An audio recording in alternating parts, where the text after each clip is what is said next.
Are all set. Allyson, what was it like to be a part of a game like that?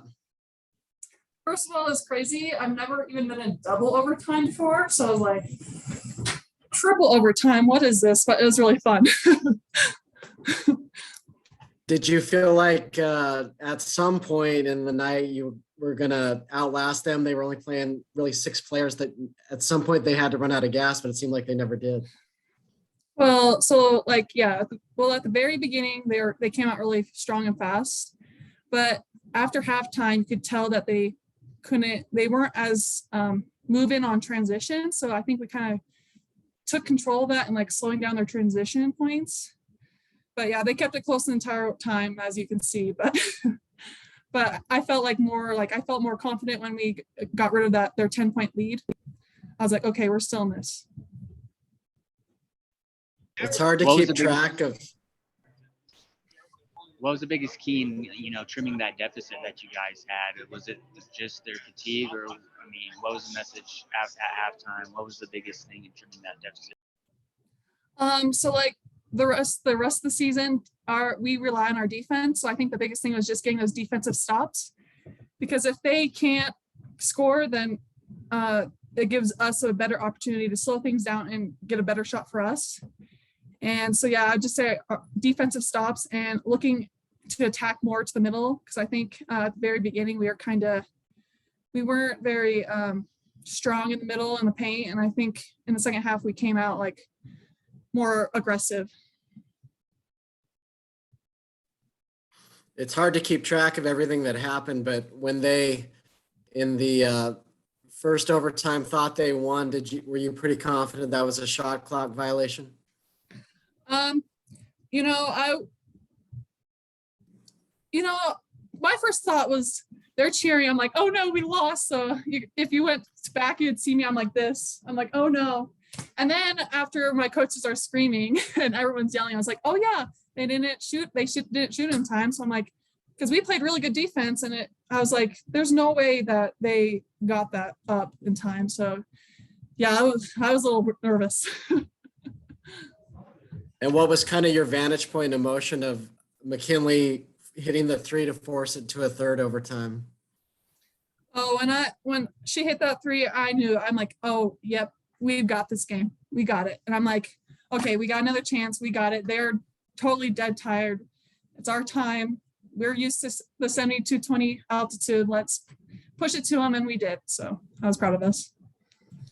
Back-to-back overtime games. I asked Quinn this after you guys' win over Idaho State. Was this game more fun or more stressful for you? I'll say both. It was really fun because like it's so competitive and the crowd was into it. Like they were into it, like everything. But it was really stressful because there was like 3 chances that we could have won the game, and before that in the other periods. So I was like, okay, we didn't get this time, but we got to do it again. So it was a little stressful like that, but it was fun. What has this season been like for you as a freshman to come in and play so many minutes and get this experience in these kind of big games? First, I was really nervous because I wasn't expecting to be in the position. And I would say I kind of was a little inconsistent throughout the year, but I think by the end of the year, I kind of got locked into my position. I knew what I had to do. I take big pride in my rebounding. So I knew even if I don't score that day, I'm going to try to get 10 rebounds or so. And so that's probably the biggest thing I've changed my mindset. Instead of being that lead scorer, I want to be the biggest rebounder out there because I have the biggest size, so might as well. So, but it's been like an honor to come in just my freshman year because like a lot of freshmen don't get to play a lot, but I am very grateful for my coaches for trusting me in the position. So, seemed like where have you improved the most during the year? I would personally say more on the defensive side, just like being able to defend a little bit more beyond just the paint. But yeah, I would say probably defense because in high school I didn't really have to defend anyone. We played a lot of zone, or I was put on the worst player so I could stay in the paint. But so yeah, I'd say I've improved a little bit on that. It seemed like they're having a lot of success just really attacking you guys downhill, especially in the first half. Did it feel like that? Did it feel like they were really coming at you fast? I don't remember when it was. I think it was when they tied it late in the first overtime, and it was the same thing. Did it feel like they were kind of attacking you guys downhill pretty fast today? Yeah, like we knew coming into the game that they, like Coach G said, that they're going to be the fastest team that we've seen all year, and they definitely were.